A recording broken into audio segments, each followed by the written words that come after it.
So here's the deal. My wife, whom I'll refer to as M, cheated on me with a so-called friend of mine. Let's call him J for the sake of the story. Let me give you a bit of background. We met when I was 22 at a friend's wedding. She happened to be a close friend of the bride, while I was friends with the groom. The seating arrangement at the wedding was cleverly designed to bring us together. When I first laid eyes on her, I was completely blown away by her beauty. As we sat down and started talking, we quickly discovered that we had a lot in common. It felt like an instant connection. We chatted, enjoyed our dinner, and later hit the dance floor. We danced and drank throughout the night, and at one point, we ended up sharing a passionate kiss right there in the middle of the dance floor. Our friends, the bride and groom, spotted us and approached, excited to know what was going on between us. They were playing matchmakers, you see. We just shrugged it off and continued with our night. We didn't exchange numbers that night, but about a week later I received a text from her asking me out. The bride had given her my number. I happily said yes, and that's how our relationship began. Overall, our relationship was great. We had minor arguments here and there, but nothing too serious. We never really fought. Eventually, after about 2 years of dating, I proposed to her, and less than a year later, we were married. Our marriage hit rock bottom after a little over a year. As our first anniversary approached, I started noticing some things that bothered me. She became more protective of her phone, started having girls' nights more often, and our bed life was almost non-existent. I brought up these concerns multiple times, but she dismissed them, telling me that I was just being insecure. It felt like she didn't care about my feelings or the effort I was making to communicate with her. As a result, I became more distant. I stopped giving her a goodbye kiss before leaving for work, and our conversations became minimal, unless it was something important. One night while she was sleeping, I couldn't resist the urge to check her phone and laptop. I skimmed through her texts, emails, and messenger apps, but found nothing incriminating. Based on stories I had read, I decided to search her car as well. I took her keys and discovered a second phone. In that moment, I knew exactly what was going on. However, I wanted solid evidence before confronting her. I didn't want her to come up with excuses like it only happened once, or any other foolish explanations. I went through the phone and discovered only one specific number. I read through every message, connected the phone to my computer, and printed out all the messages and photos. That night, I dedicated my time to researching divorce lawyers from my home office. I spent hours reading lawyers' biographies and finally found one I liked. I emailed him, but since it was a Saturday, he wasn't available at the office. Curiosity got the best of me, and I wanted to know who the guy behind the number was. I grabbed my phone and typed in the number, pretending to be from Spectrum, as most people have Spectrum. To my surprise, Jay's contact popped up. It took me a moment to connect the dots, but when I did, I completely lost it. I started yelling and cursing in my office. My wife heard the commotion and opened the door to check on me, but I immediately told her to get out. She closed the door and went to our room. I'd never cursed at my wife or raised my voice like that before. I remained in my office for the entire day, silently seething and glaring at the wall. Feeling the need for a drink, I called one of my friends from the wedding, the groom, and asked if he would join me. He sensed something was wrong in my voice and asked if I was okay. I admitted that I wasn't and that I really needed a drink. Without saying much, I gathered all the printed materials and headed to the bar. I got to the bar before my friend T arrived and wasted no time ordering 4 shots of Jack Daniels and a beer. By the time T showed up, I was downing my last shot. He immediately asked me what was going on, and I didn't hold back. I told him straight up that M was cheating on me. T expressed sympathy, and I asked if he wanted to know who she was cheating with. When I revealed it was Jay, T visibly got irritated.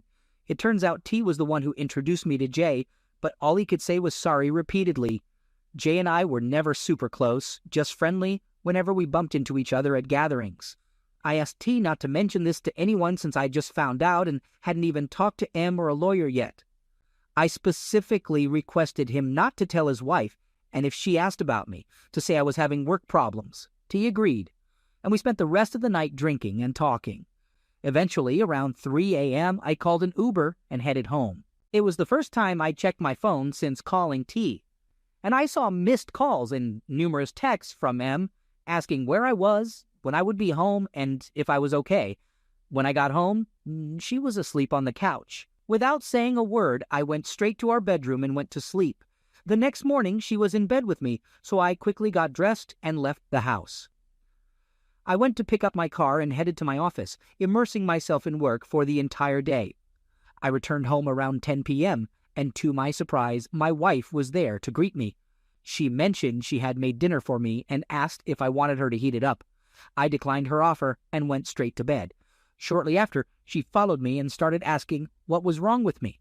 I told her to leave me alone and let me sleep. Despite my request, she continued pestering me until I reached my breaking point and yelled at her to stop and go away. The next morning, I received an email from the lawyer requesting a meeting later in the day. I confirmed the appointment and prepared for my day. As I headed downstairs to leave, I noticed that M had prepared breakfast and wanted to talk. I took a small plate of food and sat down. She began discussing how I had been acting differently and went on and on about the changes she noticed. She wanted to know why, so I simply told her that work had been extremely stressful and that it would soon be over. I finished eating and informed her that I had to go. I went to my office and counted down the minutes until it was time to meet with the lawyer. Before leaving, I told my assistant that I was going out to lunch with a client, since my wife would occasionally call my workplace, and then I left. The meeting with the lawyer went smoothly, and I provided him with all the evidence I had gathered on my wife. He expressed his sympathy for the situation and mentioned that we live in an at-fault state, meaning my wife would have no claim on most of my money. I hadn't even considered that, as my main focus was divorcing her as soon as possible. The lawyer asked if he could keep the evidence, but I preferred him to make copies instead. I hadn't revealed to my wife that I knew about everything yet, and I didn't want to hear her excuses. The lawyer agreed and had his assistant make the copies. I inquired about when my wife would be served with the divorce papers, and he informed me it would take about 2 weeks. I thanked him and left his office. When I returned home, I intended to confront my wife, but she wasn't there. So I called her, but she didn't answer. I tried calling again, but still no response. In frustration, I sent her a text saying, "I don't give a damn if you're with Jay right now. Get home. We need to talk." Surprisingly, she called me back within a minute, asking what I was talking about. I simply told her to come home immediately. About 15 minutes later, she finally arrived. I looked at her and sarcastically commented, "Wow, it took you about 15 minutes. Funny, that's roughly the same distance between here and Jay's place, isn't it?" She stared at me in disbelief, and I gave her a moment to collect herself. However, she continued looking at me without saying anything, so I bluntly said, "Well, seems like you have nothing to say." She attempted to deny and gaslight me, and I allowed her to carry on. She became increasingly agitated and started insulting me. I slammed my fist on the table to silence her and pulled out all the evidence I had gathered on her. I showed her the stack of papers and said, "Look at all these things I've collected about you." Then I went through each printout one by one. She pleaded with me to stop and started crying. She tried to apologize and told me she loved me. I replied, "Honey, what happened to that energy you had just a minute ago when you were busy degrading and insulting me?" She attempted to hug me and express how sorry she was, but I held out my hand and told her not to touch me. She suggested that I go to the bedroom and do whatever I want. I looked deeply into her eyes and said, "Sweetheart, I will never touch you again, and you know who else has these photos and messages? My lawyer. I'm divorcing you. Now pack a bag, gather your clothes, and get the hell out of my house." That was 3 days ago, and I haven't heard from her since. I made an appointment with my doctor to get tested for STDs in 2 days. Then I reached out to my father and some friends who offered support and advice. I declined their help since I have everything under control. Next, I contacted her family. I thanked her parents for welcoming me into their family, but informed them that M and I are getting divorced. I also mentioned that I would miss them, although I was relieved to be free from their suffocating presence. I told them to ask if they had any questions. While waiting for their response, I messaged M's sister, which was difficult because we were good friends, and I knew this would mess up that friendship. I apologized and let her know about the divorce, expressing gratitude for her acceptance and offering my support. Her parents eventually responded, expressing sorrow and asking why M hadn't informed them. I explained that M had been having an affair for at least a year, possibly even before our wedding, and suggested they reach out to her since she had left the house. They agreed to contact her and apologized for her actions. After dealing with her family, I approached Jay's fiancée. Surprisingly, it wasn't as difficult as I thought. I texted her and asked if we could meet for coffee. She agreed within minutes, and we met at a hipster coffee shop near her workplace. I directly informed her that Jay had been cheating on her with my wife for over a year. She was shocked, and I apologized for not telling her sooner, as I had been preoccupied with initiating the divorce. I explained how I discovered the affair and offered her the evidence I had gathered.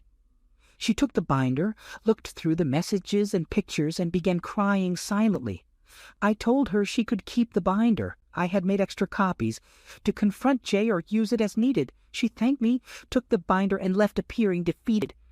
On a positive note, I have already packed most of M's belongings, clothes, jewelry, and even our wedding book and photos featuring her. If and when she returns for her belongings, I don't want her staying here any longer than necessary. And no, I didn't damage her clothes, except for a few picture frames. As of now, I've informed everyone I needed to, scheduled my doctor's appointment, and my lawyer is working hard to help me through this situation. About 90% of her belongings are packed, and if she stays out of my way, this divorce might just be the smoothest ever.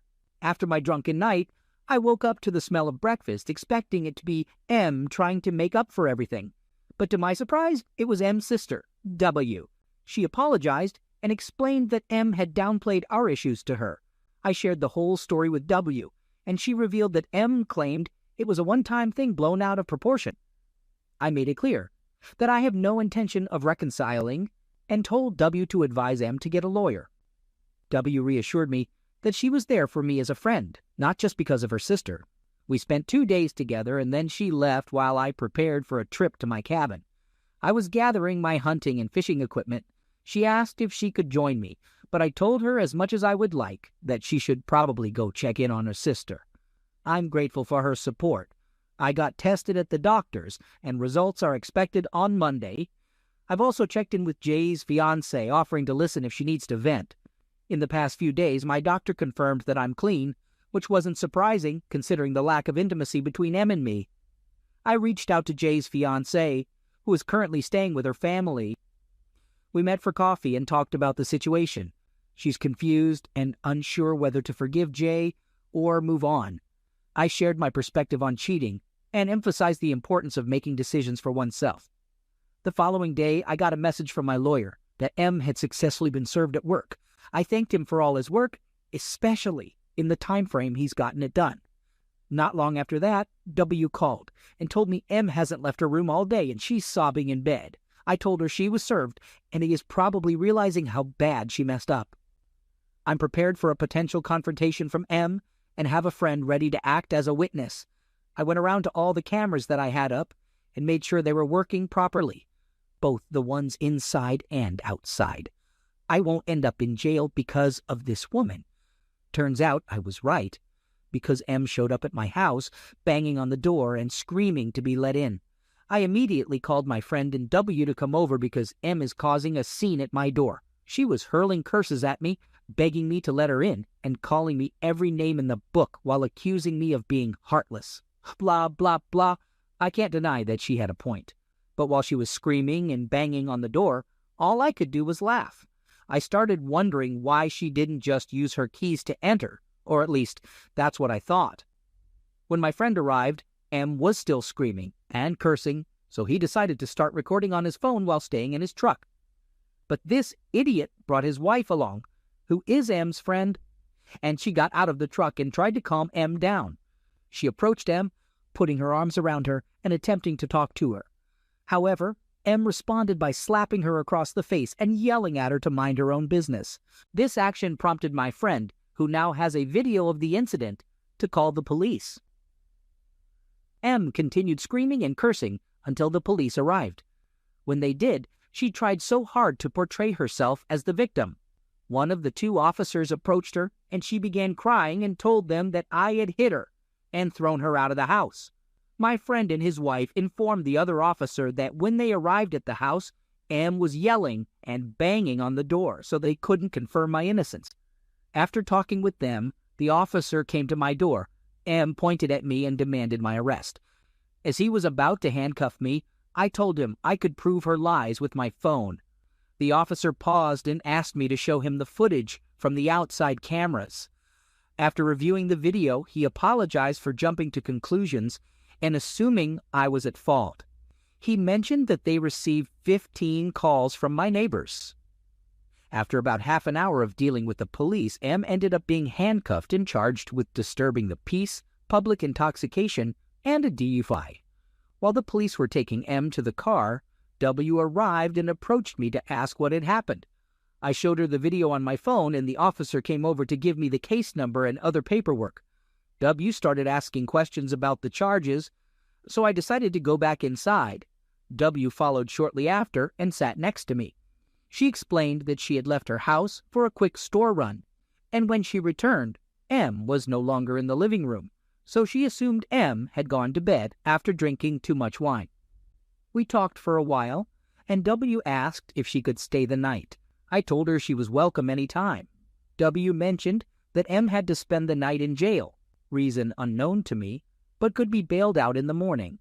She called her parents when I went back inside to inform them about the situation and to see if they could help with M's bail, as W didn't have enough money. We had a beer together and eventually went to bed. When I woke up the next morning, W had already left to meet with her parents. Update.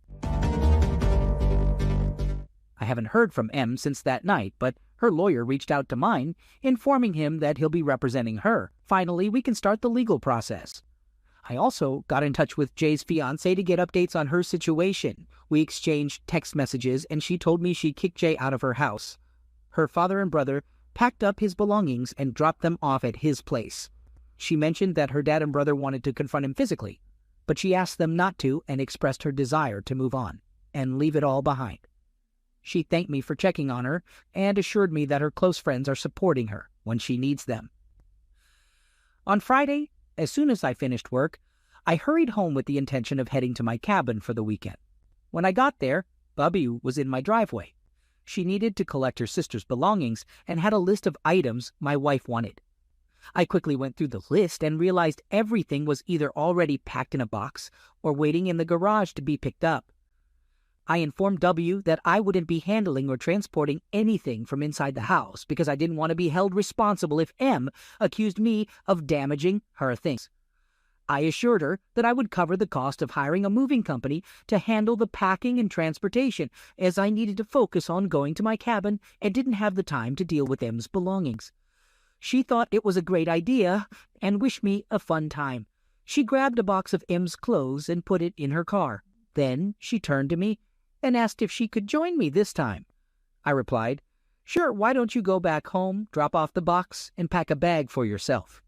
By the time I went to the store and loaded up the truck, she arrived. I locked up the house, and we headed to the cabin together. The weekend went really well, and being there reminded me of what a special place it is. It offers a beautiful view and complete seclusion, so there's no need to deal with other people. It's a place where you can truly relax and breathe. On Monday, I contacted a moving company, and today, Tuesday, 3 guys with a big truck arrived to start loading. I had every box opened and recorded the closing and lifting of each box. I took pictures of all the furniture and recorded as the movers loaded it onto the truck. I thanked them all for their patience and gave each of them an extra $1.50 as a tip. Then I sent all the recordings and pictures to my lawyer and continued with my day. The house feels empty now, but it's also clean without her stuff around. When I began this whole process, my lawyer advised me not to get rid of anything that could be considered shared, so I decided to store most of the furniture in a storage unit.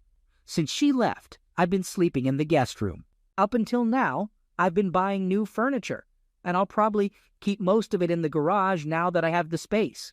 Even if I win the house in the divorce, I won't be keeping it because it holds too many painful memories. A few days after the movers took her things, M's lawyer sent my lawyer some paperwork claiming that I damaged her belongings and demanding $1,500 from me or threatening to take me to court. In response, my lawyer sent her lawyer all the videos and pictures, asking for specific evidence of the damages she claimed. My lawyer said that this only shows the judge how unstable she is, and although it might be a hassle now, it will be strong evidence in court. It seems like her lawyer underestimated how thorough I am in documenting everything. When I discovered my wife's affair, I stumbled upon this page and read countless horror stories of what other people, ex-spouses, did to them. I am determined not to become another one of those stories. I've prepared myself for almost any situation and any false accusation she might make. I wouldn't put anything past her at this point. M calls me every other day, but I never answer. If she leaves a voicemail, I don't even bother listening to it. I just forward it to my lawyer, and every time I send something to my lawyer, he always says, "Your lawyer's dream come true. You follow my advice, and you've gathered a ton of evidence on your own. I've never had a client do so well." I'm not making it up. He says that every single time. But you know what? It puts a smile on my face every time. It's reassuring to hear from him that I'm doing everything right. It makes me feel a little better about this whole messed up situation. Around 2 or maybe 3 weeks ago, my lawyer informed me that we had enough evidence to really corner her, and if that failed, it would still work in our favor for trying. So we set up a meeting, which took place a week ago, at a neutral lawyer's office. Before the meeting, he advised me not to react to anything M might say, because everything we do or say would be recorded and reviewed by a judge if it went to court. We arrived early in the morning and entered the office, and to my surprise, she was already there, waiting with her lawyer. The lawyers exchanged greetings, while M and I sat there in silence, waiting to see what would unfold. M's lawyer began by asking what we were willing to offer. My lawyer scoffed and said, "Considering the overwhelming evidence of infidelity and M's inappropriate behavior, the best we can offer is half of the selling price of the house and half of the savings account.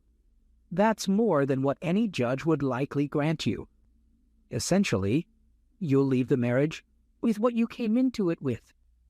Then he stared directly at M and stated, "If you choose to go to court, I will present every message and make you read them out loud. I'll also display every photo for everyone to see, with appropriate censorship, though that wasn't mentioned at the time, and I'll have you describe in detail what you were doing in each photo. Furthermore, I'll bring up your recent charges and play the video that was recorded that night." M began to cry as she looked at me, asking if there was anything she could do to make things right. I replied, "You've been cheating on me even before our wedding. I can only prove a few weeks prior to the wedding, but I suspect it went on for much longer. There is absolutely nothing you could possibly do to make me forget or forgive you for what you've done. Just sign the papers. It's more than you deserve, and I want to put an end to this whole charade that you created." She cried loudly and uncontrollably for 15 minutes, excusing herself to the restroom. When she returned, she was still in tears, but managed to sign the papers and left shortly after. So in about a month, all the necessary paperwork will be filed, and the only thing left for me to do is sell the house. I don't anticipate anything else happening, but I could be mistaken, and if something does come up, I'll keep you informed. However, this will likely be my final post once